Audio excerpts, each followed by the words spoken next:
Today's episode is particularly special as we delve into the crucial topics of leadership, inclusion, and the collective power that drives change in our communities. You learn to go in stronger, more powerful. And somebody once called me a stealth. I had a senior leader and she said to me, you're like a stealth. People come in and they have these assumptions and then you just blow them out of the water because I knew what I was worth.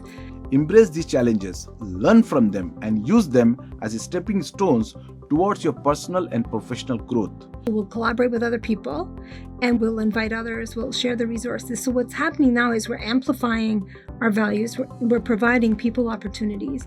Each individual effort contributes to a larger mission. When we support one another, we amplify our impact and create a stronger community. Let's harness that collective power to drive meaningful change.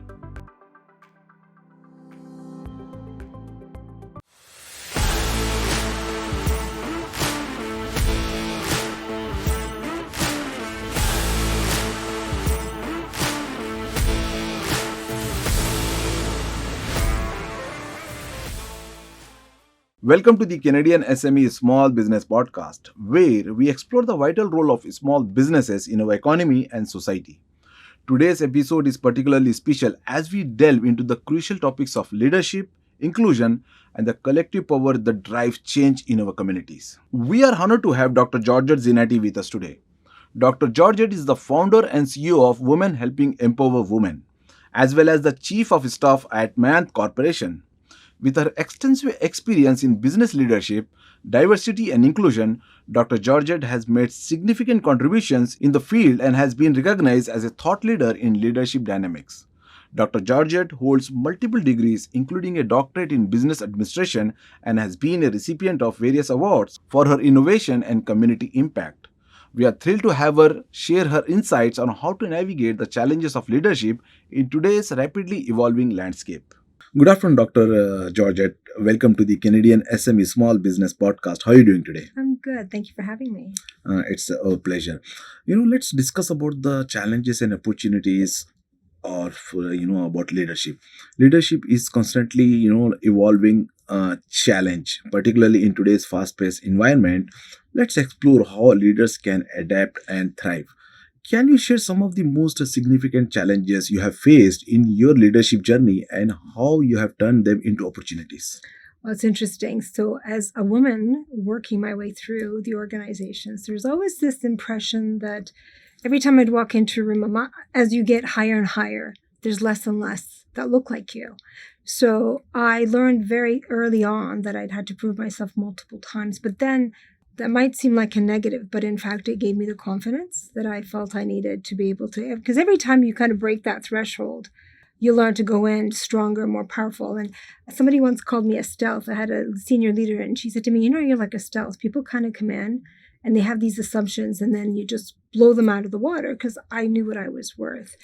And what's interesting is I also encourage people to take sometimes these negatives, like if you walk in and as a leader, you want to make sure you show your presence. It's building that capacity of how are you showing up every day? How are people experiencing you every day?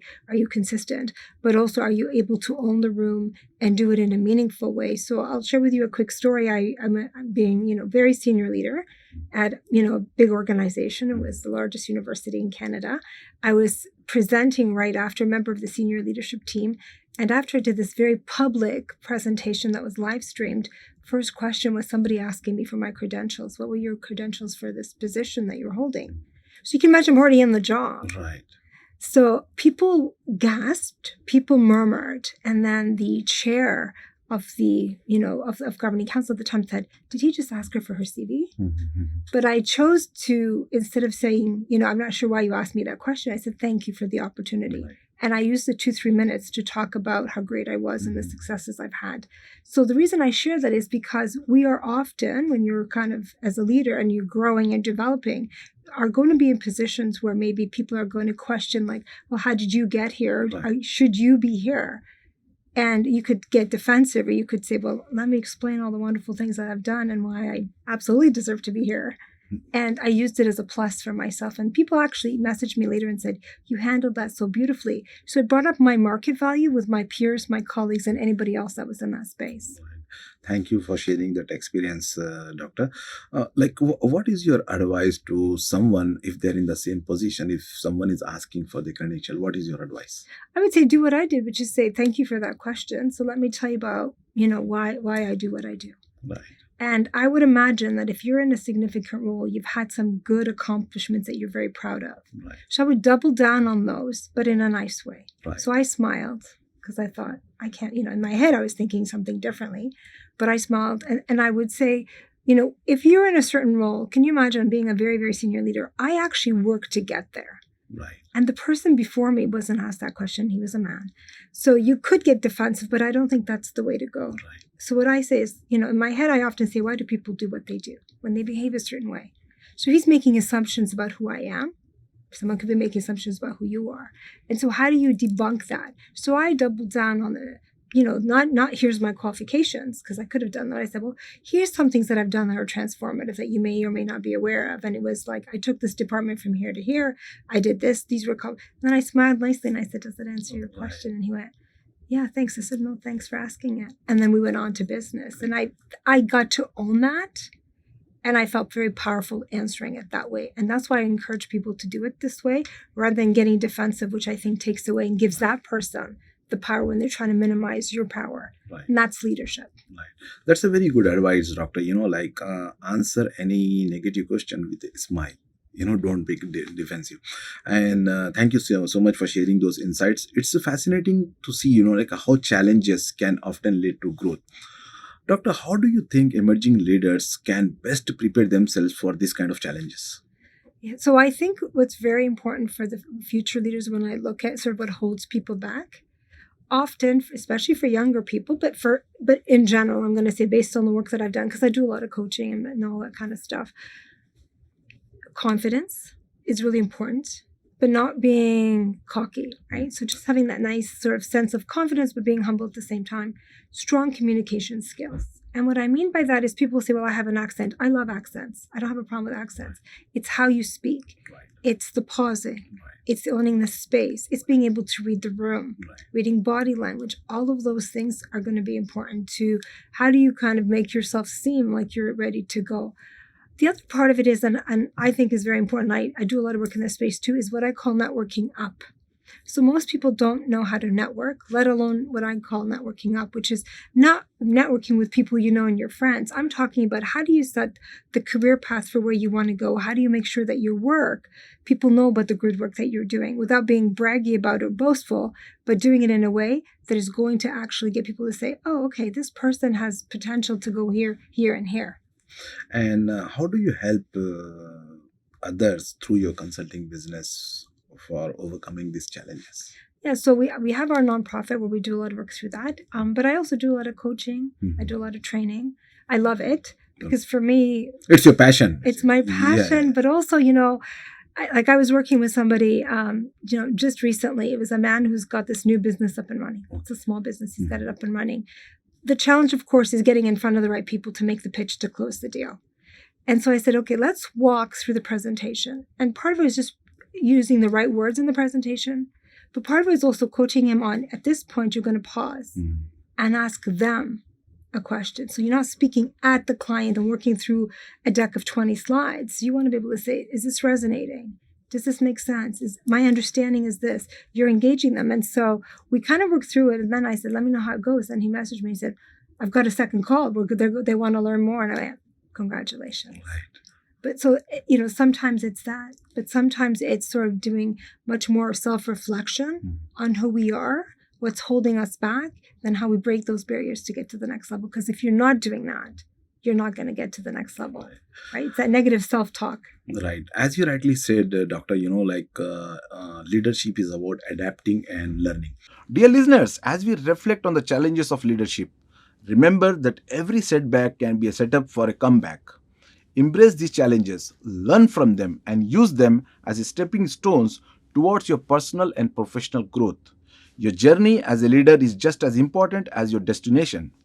Now, next, let's discuss the concept of the power of one and the power of us. Yeah. The concept of unity in leadership can truly amplify impact. Let's delve into how individual efforts contribute to, like collective success.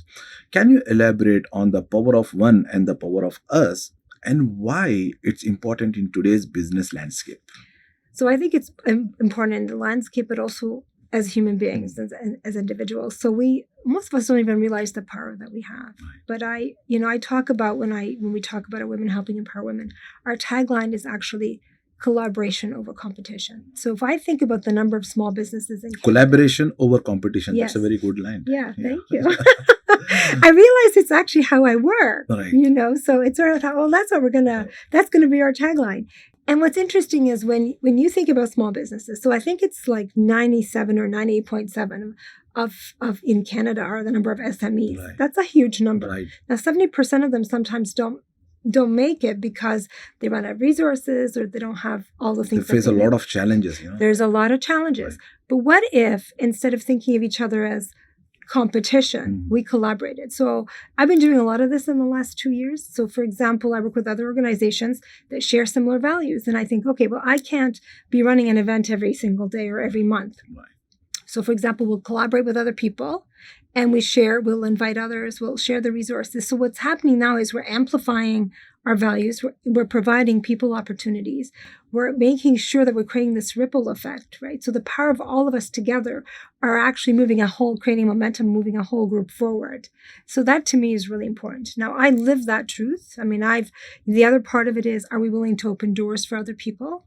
Are we willing to make the right introductions for other people? Are we going to be happy for other people if they get ahead of us a little bit more? Right. And to me, the only thing I ever ask for is that you do the same thing when you have the chance. So if I've opened a door and you've leveled up, my one ask isn't that I want something back. I want you to do the same for somebody else, because that's the only way we're going to have that ripple effect and the power of the collective. Right. That's a very powerful message about unity and individual responsibility. Can you share a story where the principle made a significant impact, in your work or in community? So for example, I shared this one, and the reason I share it is because I'm still involved in the organization, and the impact has been tremendous. So about 4 years ago or so, I got a message on my LinkedIn. So I respond to my LinkedIn messages for the most part. And it was a young woman saying, hey, can you take a look at this PowerPoint? I've got this idea. So I thought, well, do I know her? And so when I looked through, I thought, oh, well, there's a U of T connection, University of Toronto connection, but I didn't actually know her. Anyway, so I said, listen, instead of me going through the PowerPoint, I'll give you 20 minutes, walk me through it. So she walks me through it, and it's a great idea. The whole idea for this business, the idea was for them to try to get 100 Black startups by 2025.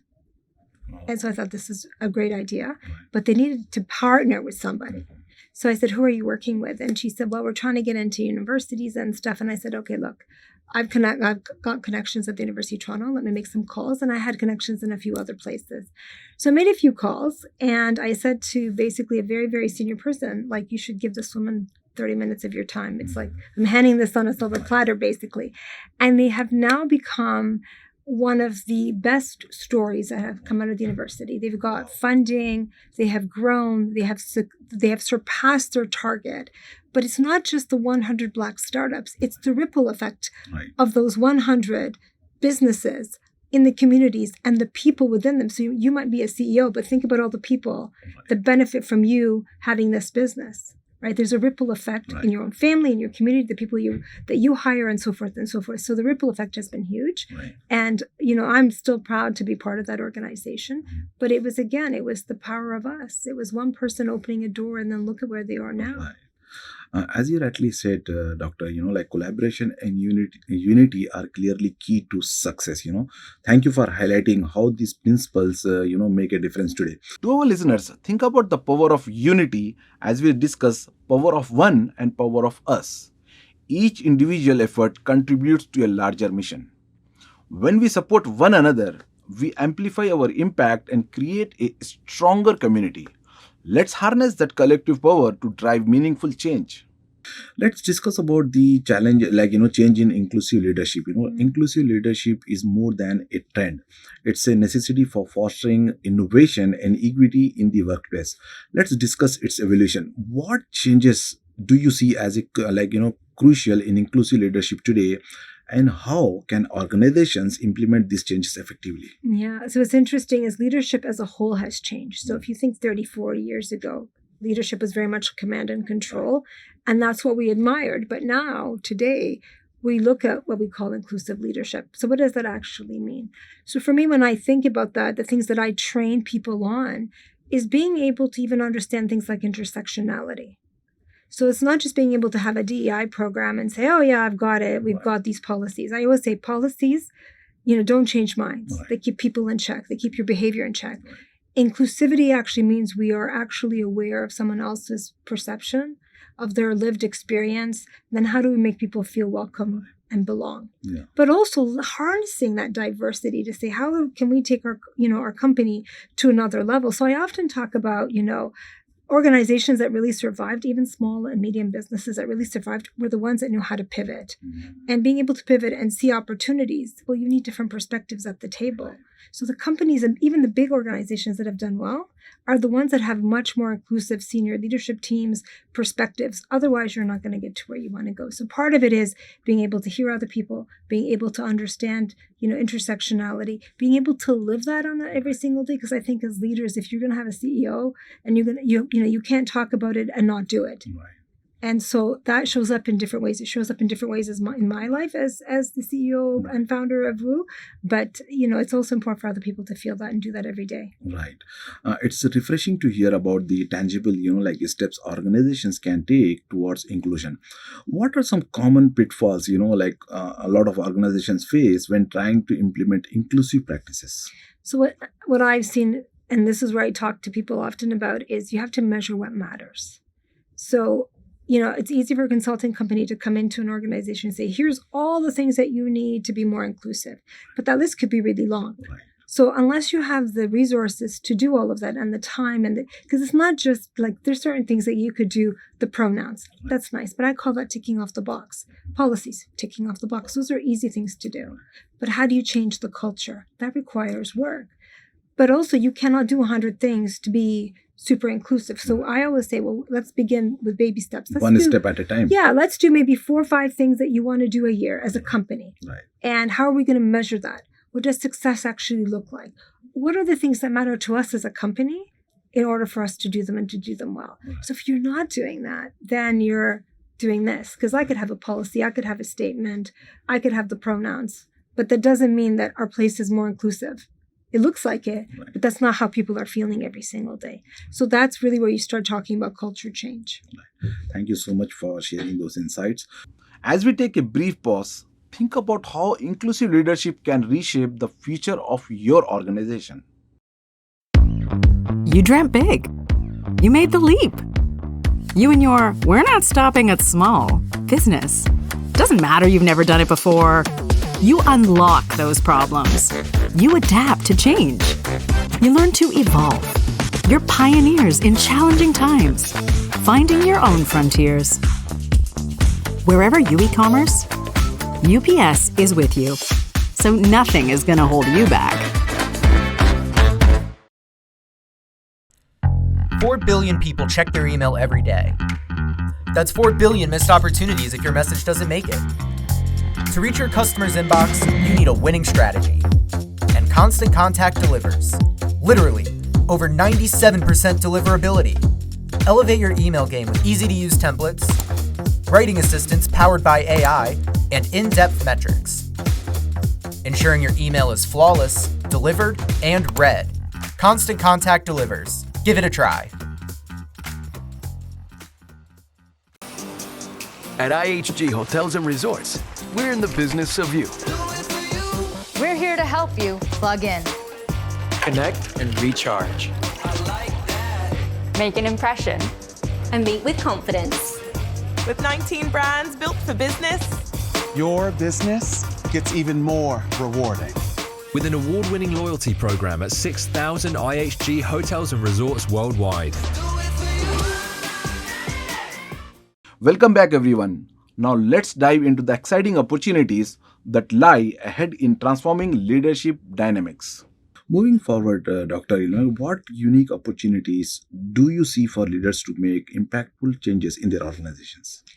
So I think there's a few things that people can do. I mean, part of it is, I talk about leading by example. So there's always the assessments and sort of the metrics that you can do. But if you want your organization to be inclusive, and we talk, I talk about community. So if you're going to give back to community and make sure that people are represented, what are you as a leader doing in your community? So I volunteer, right? But it makes me feel good. But it's important. I teach my kids this. So if you're a leader that talks about inclusion, are you doing any of that yourself? We talk about advocacy. So when someone does something not right, are you speaking? Are you advocating? So if someone didn't treat you well, am I sitting quietly at the table, or am I going to speak up and call it out nicely? We'll use it as a teaching moment, as I like to say. So if we're not leading by example, we're not changing. Right. And so there are many opportunities for anybody, whether you're at the C-suite or anywhere in an organization, to lead daily. Right. And how do you help anyone with these steps to make it very easy for them? Yeah, so obviously I do a lot of coaching. I do a lot of, but I also talk not just about coaching. Mm-hmm. I mean, I think it's important to do that. We do training sessions in organizations. But also I think, we often talk about mentorship. And I think that's nice. Mm-hmm. But I will tell you, women and people of color are mentored to death. So we need less mentorship, although that's nice. Right. And what I want to see in organizations is what I call sponsorship and championship. And that's a bit different. Okay. So sponsorship is saying, I think SK would be fantastic for this role. It might be a stretch. Someone might say, well, I'm not sure he's ready yet. It might be a stretch. And I'm like, that's perfect. We want to stretch. We want to see that person grow. I think let's give that person an opportunity. That's called sponsorship. Or championship is when someone's not in the room and you're saying that person's terrific. They've got great skills. We need to be putting them on the list for the next promotion. That's championship. So I think those are the things we don't do as much. We focus so much on mentorship programs, which I think are nice. And again, they're good for some people. But I would prefer that you be a champion and be a sponsor and take people, level them up. Right. I think you're going to get more impact that way. How can anyone, like any small business owner or any one of our listeners, get connected with you? Well, they can I'm easy to find, actually. So I'm on LinkedIn, very active on LinkedIn. And also just go to our website, www.whewwomen.com. So it's woowomen.com. And they can fill out a form and we'll be in touch. Dear listeners, as we discuss the opportunities that arise in leadership, remember that every moment holds potential. It's crucial to remain open to new ideas and embrace the changes around us. Your willingness to adapt and innovate can only transform your journey but also inspire those around you. Let's keep pushing the boundaries for what's possible together. Now, let's explore one last topic, as we wrap up our discussion today. Mentorship can be a transformative experience for everyone. The lessons learned from mentoring and coaching others can be valuable to our listeners. What lessons have you learned from your experience as a mentor and coach, and how can this be applied broadly? So what's interesting, I find often when I'm doing coaching, is what holds people back and what I have to kind of unpack with them a little bit is risk taking. Mm-hmm. People are afraid to take risks. So even if you're a business owner, if you don't take risks, you're not going to grow and thrive. And sometimes, as somebody once said, if everyone's going right, you might want to go left at a time to be able to do that, to see the opportunity, because everyone's going a particular way.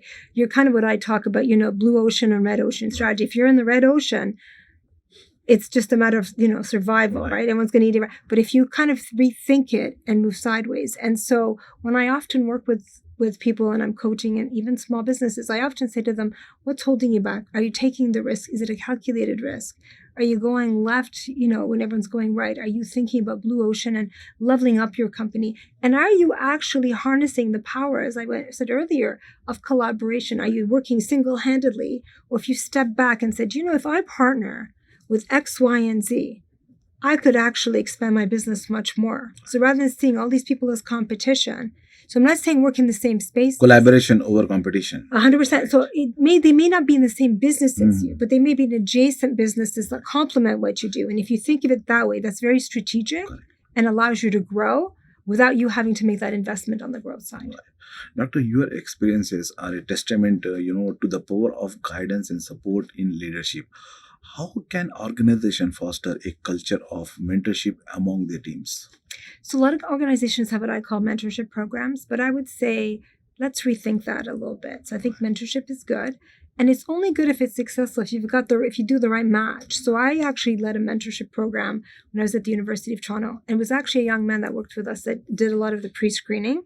And my joke was he could have created a dating service because it was so successful. But it's getting the right match together and setting actual outcomes. But the mentorship piece is only successful if you have goals, intentions, goals, and outcomes. When I call, the runway to where you want to go. So if you're not creating that, then we're just having good conversations. We feel good about it.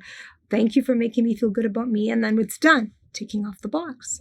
But if we're going to be mentoring, and I'm going to be mentoring you or coaching you, then the question is, how am I pushing your boundaries to the point where you're comfortable being stretched a bit, but actually achieving some really great milestones in your career, and we can see growth over time? That to me is where it works. So even if you're a small business, if you're the CEO of a small business and you have, a handful of employees, how are you showing up? How are you leading? Because they're looking to you for guidance, but they're looking to you as the role model and example at the same time. Right. And maybe you don't have time to mentor everybody. So it doesn't mean you spend hours. You might just be spending a little bit of time because everybody's needs are going to be different in their team. So how do you then make the most out of it? And then I would ask them, what do you want? What would you like from our organization? What would you like from me as the CEO? What would make you want to be more committed to this company? Asking the right questions is Asking very, very the right important. questions and saying, what does success look like for you? How do you define success for our company? I know how I define it as a CEO, but don't you want to know what the staff think of Is it just putting in my hours? Right. Ticking off the box. Right. Or is it actually getting these targets or seeing more X? And if they're not that, then also helps you filter who should be with your organization and who shouldn't. Right. I believe, Doctor, these lessons are essential for, fostering a growthful mindset in any organization and development. Before we conclude, I have one final wrap-up question for you.